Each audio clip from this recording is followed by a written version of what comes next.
રાજકોટના ઇતિહાસમાં આપણે સૌ જાણીએ છીએ કે ક્યારેય ન ઘટી હોય એવી દુર્ઘટના એ ટીઆરપી ગેમ ઝોન ખાતે ઘટી છે.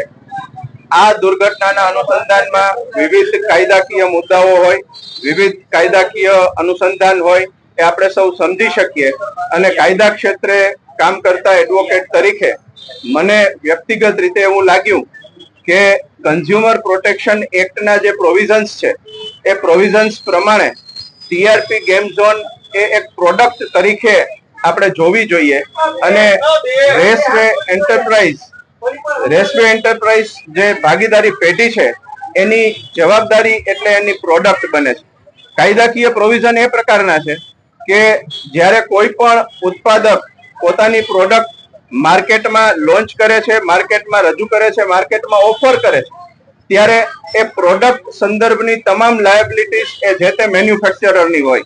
કન્ઝ્યુમર પ્રોટેક્શન એક્ટના સંદર્ભમાં જો આપણે આ પ્રકારની ભાગીદારી પેઢી કે જેમણે ટીઆરપી ગેમ ઝોન નામની પ્રોડક્ટ સમાજમાં ઓફર કરી હતી અને એ પ્રોડક્ટનો લાભ લેવા માટે આ મૃતક નીરવભાઈ વેકરિયા અને અન્ય ઘણા બધા ગ્રાહકો ત્યાં ગયા હતા, ત્યારે એ ગ્રાહકોની સુરક્ષા જાળવવી એ ટીઆરપી ગેમ ઝોનના તમામ સંચાલકો, માલિકો એટલે કે રેસવે એન્ટરપ્રાઇઝના ભાગીદારો અને બધાની બનતી હોય છે.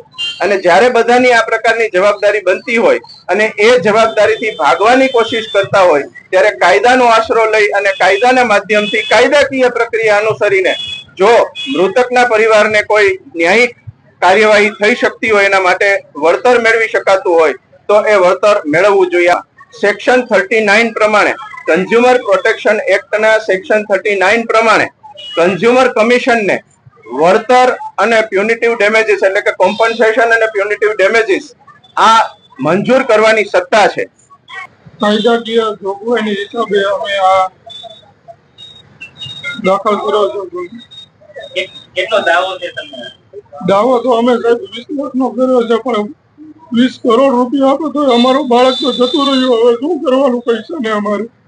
પણ આ બનાવ બીજી વાર બને નહીં એના માટે અમે આ કેસ દાખલ કર્યો છે.